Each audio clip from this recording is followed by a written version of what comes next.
David Burdette, our lead editor over at Gaming Trend, posted a preview for Psychonauts 2, and I'm really interested in this game, and I imagine if you're watching this, you're really interested in this game too. And so I read through it, I loved what I heard, but I wanted to know more. And so I decided to have a conversation with him. So how does the speed of the gameplay feel? Is it smoother? Does it feel sluggish at all? Okay, so it's crisp. That's the one thing I want to put off the bat. Like, this is, in our interview with the Double Fine devs, the best thing I could say was it's a blast from the past. You feel like you're playing a Psychonauts game. Okay. It brought me back to 2005. So it's kind of, for better or worse, it plays like it's on modern hardware. It is a little slow feeling, not necessarily sluggish, in the sense of the game doesn't move along but well. Like kind of how it feels a little slow like in the original Psychonauts? Pretty much, okay. Yeah. I mean, I'll like I said, it's crisp though. Right. Like, especially the platforming sequences move really well. Jumping around, I didn't feel anything that was like, nothing's like Crash Bandicoot Insane Trilogy where you're falling off crap because they messed up the physics. Oh, God, yeah. No, they didn't fix the physics. Well, I think they added physics, which messed it up. Whatever the case was, it was very appropriate to Crash Bandicoot. But for Psychonauts 2, it feels basically the same.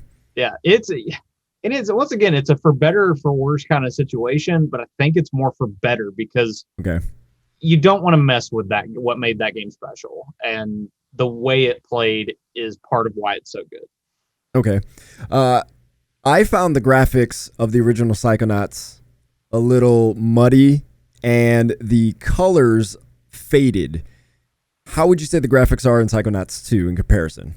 Okay, so as far as the color pops.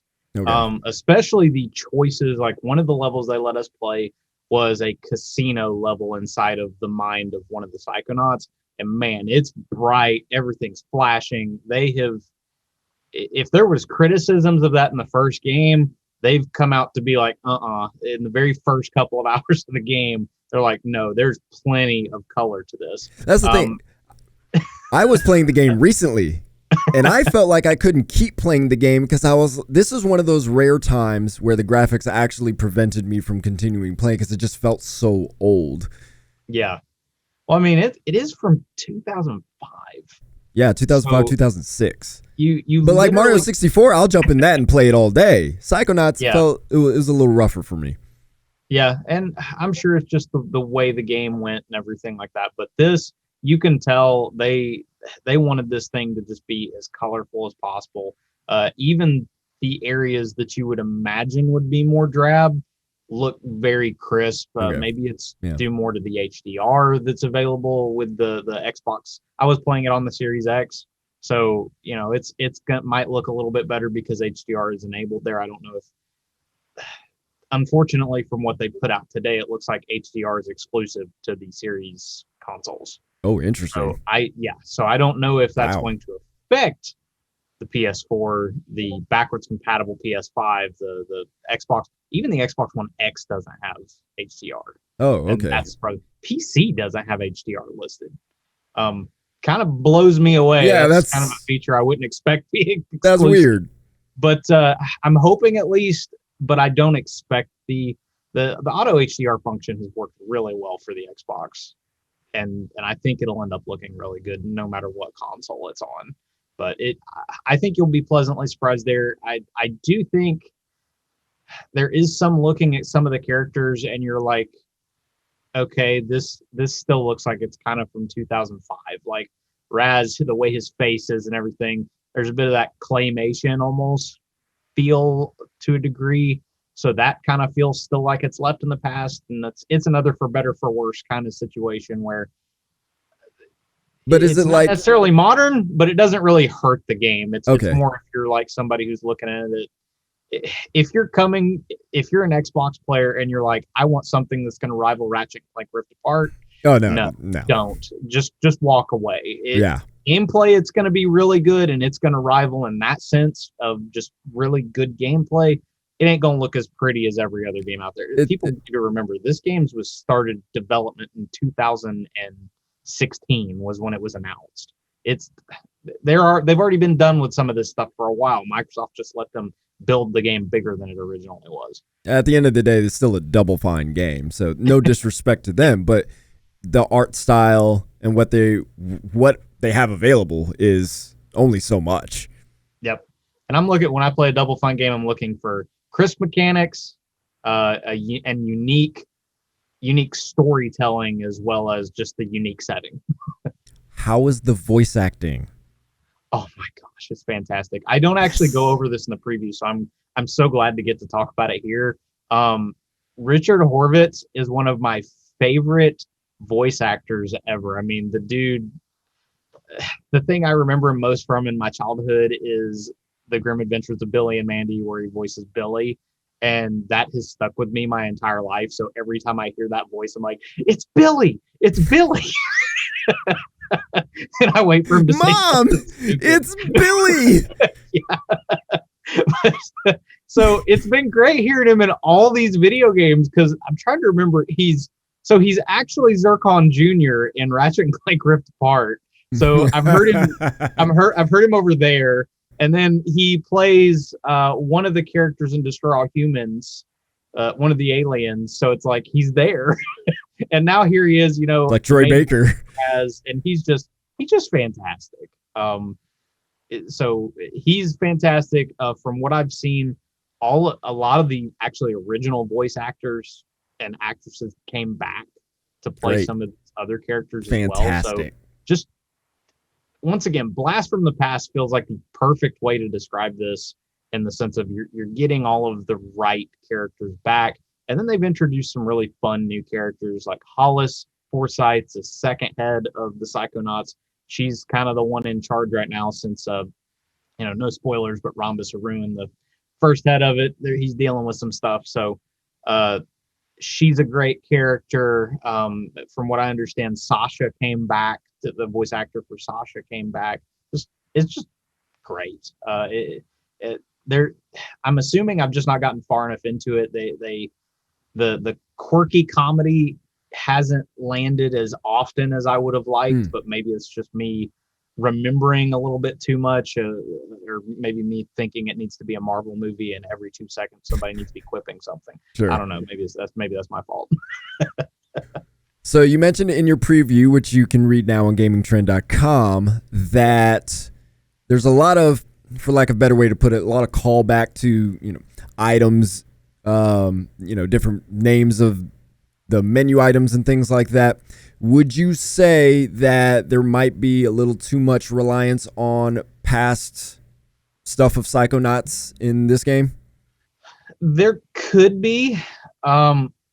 The only thing I can say, at least with that, is it's been 15 years.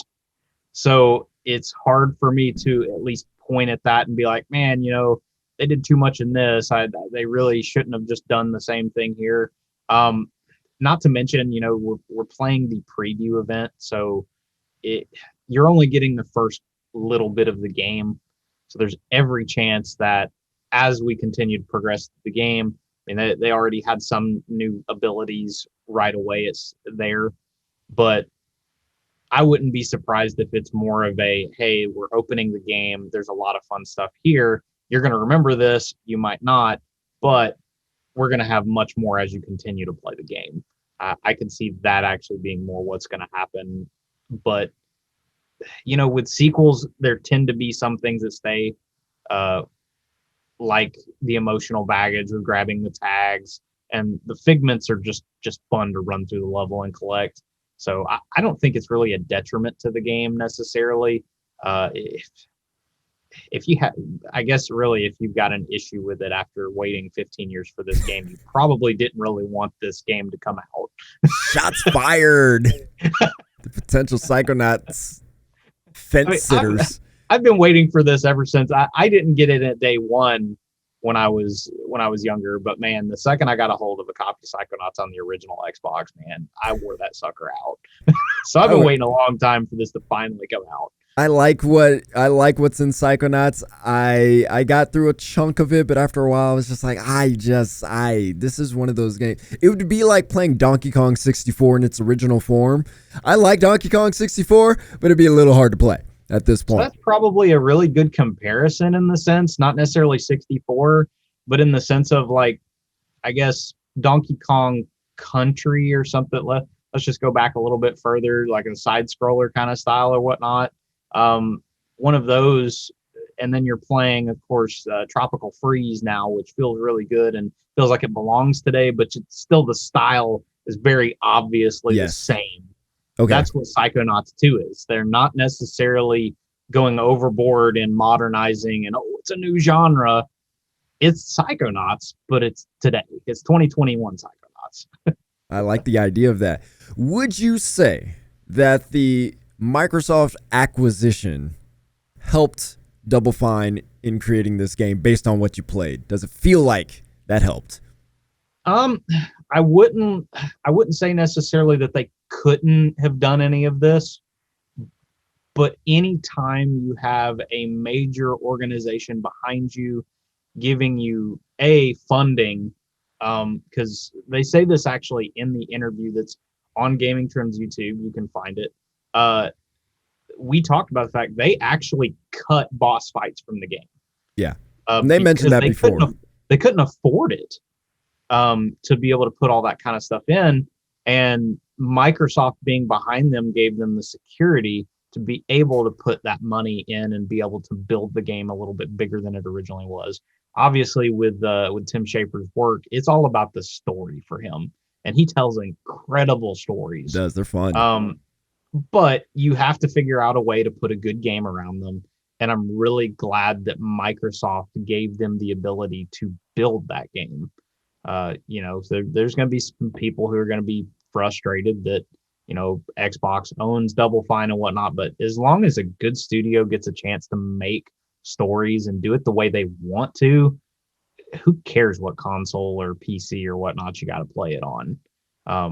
They're getting an opportunity to give you something that you desperately want, and they don't have to cut corners to do that either. That's probably the best thing about it, is knowing that this team got the chance to build the game completely how they wanted to build that game. When it ships August 25th, we're going to be getting the game the way that they wanted the game to be built. And by the way, boss fights are awesome. I got to play there was one of them that was in there, and it was awesome. I critique boss fights a lot. I'm a good boss fight is a good boss fight. That'll make a game, man. Yes. I mean, I played through I'm getting off on a tangent now, but I played the Wolfenstein New Order, and when you take on the Monitor, that's a freaking good boss fight. When I played Borderlands 3 for the first time, one of the most standout things was the boss fights. I was like, these are some of the best dang boss fights they done put out. Okay. I like this. If you do a good boss fight, you have me hooked. Yes. And especially when you find a way to do it in a unique way. The nice thing for everybody else in terms of this game coming on Xbox is the fact that it's also coming on all the platforms, because it originally started crowdfunded on Fig. So thankfully it started there, and then Microsoft picked them up later. Now, with that said, overall, how do you feel? How does Psychonauts 2 feel? I mean, like I said, probably blast from the past is really the best way to put it. It feels like a friend who hasn't visited in a long time, but he finally came over and we got to sit down and chat, and man, it's like we never really skipped a beat. Nice. It's like he's never been gone. There are some things in the sense of like modernization that we talk about. It feels like a platformer that's from back in 2005. That hasn't really changed, but it feels crisp in what it does. So it's more that the feel of the game is more modern, as opposed to, oh, we changed how we build levels completely and all that. No, that's pretty basic Psychonauts style. It just feels clean because you're playing it on a newer console. All right, and which of the Davids is going to review this game? So, there's 50 bajillion things coming out the week that Psychonauts 2 comes out. I am probably going to be tied up in all of those other things, being, not to mention making sure everybody else gets their jobs done, being the lead editor and all. Of course. So so this one I did have to relinquish. We do have another David he wrote, if you go to gamingtrend.com, search up Psychonauts, he wrote a humongous article about the original Psychonauts, just talking about it. I'm telling you, we went to do the Google Docs, like Gushing. look over his work. It was like 13 pages long.